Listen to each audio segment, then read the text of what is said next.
today's Red Dane top tip is on setting up and utilizing electric fencing for strip grazing. We use it a lot in our holistic grazing that we do in these paddocks with our mobile dairies. So there's a few things that we've discovered, maybe particular to Zim or to our situation that I thought I'd like to share.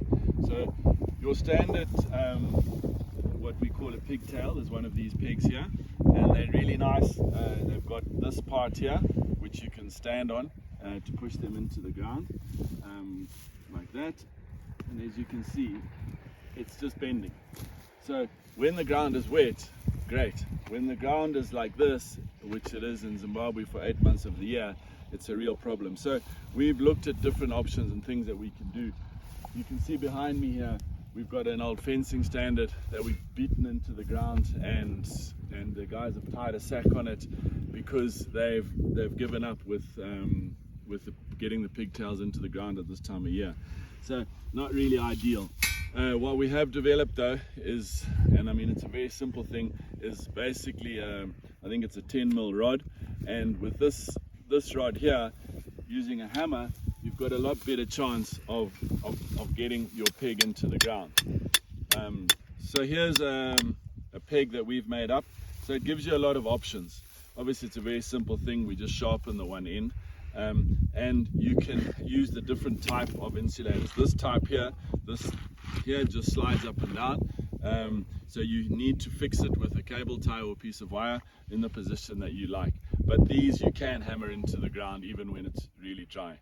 The other problem that you'll come across, when it's very dry, you don't get very good conductivity between the cowl and the hot tape. So the first thing is you must put in earth stakes. So we put in earth stakes wherever we have an energizer, we put in an earth stake, and you should have them wherever you're going to move it. These earth stakes are like standard electric earth stakes that you'd use to earth a house. You hammer them 1 meter into the ground, so it's not something you can move. So wherever you're going to have your energizer, so we have 16 set points. At each point where we move our energizer to, we have one of those earth stakes. Makes a massive difference. Okay, but if that's still not enough and your cows are still ignoring the hot tape, you then need to think about putting a second wire, an earth wire. So using this system here, or using the pigtails, you can fit one of these type of energizers anywhere along the post. So you could have potentially a live up there and an earth here. In that case, you'd use your earth terminal would be connected not only to the earth peg but also to the earth wire. So you'd run a second hot tape. If the cow touches both of those, she'll definitely feel it and respect the wire. So that is, as I say, when it's very dry. The other things that are important is when you set up your energizer on your earth stake, we tend to pour a couple of buckets of water, get the area wet, and that also helps with the connection. This type of energizer also gives you quite a few options. The nice thing is it's got its solar panel, so it'll be charging the battery all the time. You can get some that come with the battery internally or in the energizer, and it'll charge off the solar panel. We prefer a nice big battery to make sure it lasts all night, but that gets charged from the solar panel. And then you have your number of cables coming off. The first two here are coming off your solar panel and plug into the unit. That's obviously if you want to charge with solar. And then you have the two that come off here, off the front, are the ones that go to your fence. So the red one is going to your live wire, and the green one is the one that goes to your earth stake. And when you fitted an earth wire, you connect it to this same green plug. Then you have the other two coming off, the red and the black at the back, which connect down to your live and your neutral on your battery to give you power. It is also possible to get a remote like this, and with this remote you simply tap it onto the screen and set your voltages and the time between kicks, as it were, on this remote. So the more higher the voltage, the more of a kick it's going to give the car and the more respect. So you might want to start with that in the beginning so that they learn about the hot tape.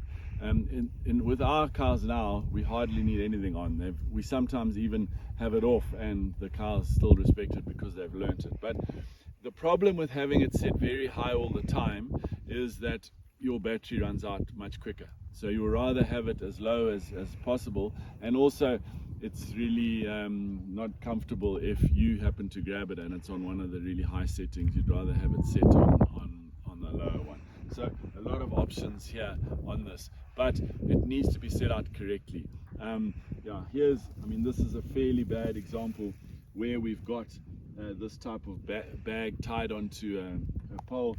It's fine if it's dry, but as soon as your live wire is touching onto a metal peg or onto the ground, it's just shorting out your energizer all the time. For one, you lose a lot of energy, your battery's going to flatten, but it also reduces the life of and can actually burn out your energizer. So you want to make sure you've got good insulators. As I say, in a normal wet condition, you can't beat the pigtails, but when you're in the savannah, the dry bush in Africa, you've got to make some other plans to make sure that you're getting a good earth. Okay, here I've actually got one of the thicker type of hot tapes, hot ropes, or whatever you want to call them, that we prefer.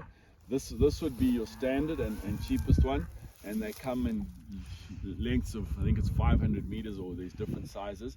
But I'd recommend, if you're moving it a lot and you're working in the bush, go for the second size up. It doesn't tend to snap and doesn't tend to knot up as badly. There's some of the other things that we find really useful. For example, this unit here, which you can use as a gate, and that's stretchy. So you just plug it onto a peg and open it. You hold on here, you hold on this handle so you don't get a shock, and we actually use that in our mobile bush dairies as the gate going into the dairy, so we open it for each cow to get through. You can get this type of elastic one, or you can get the spring. We found these to be better, the springs. If the cows get stuck up in them, they can stretch them and spoil them, whereas these ones tend to last much longer. So here's something else that we found to be really useful with electric fence, the mobile grazing tape.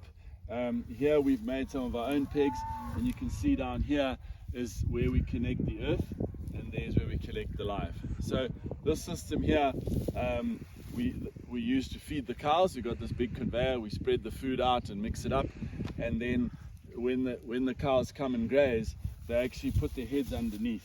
If they touch the bottom one, it's just kind of a warning, but if they're pushing up too high and they touch the hot one, they get a really good zap, because now they got live and neutral. So we find that we've tried different things. Some people will put a peg just in the middle, but then I'm finding the cows are standing on it and pulling out a lot of food and wasting it. Remember, food is your biggest cost in literally any livestock enterprise. You cannot afford to be wasting it, and yet we find a lot of farms that we go to where the food is all over the ground and the farmers complaining about how expensive food is. So anything you can do, and this is really simple and not a lot of money compared to building a feed trough, to make sure that your feed isn't going to waste. Okay, so this here gives you a really good idea of how effective the hot tape is. This herd is just waiting to go in and get their feed, which has been laid out on the mat, and this one live wire here is keeping this whole herd back, and they won't go through until we've lifted the hot wire so they can walk under and go and get their grazing.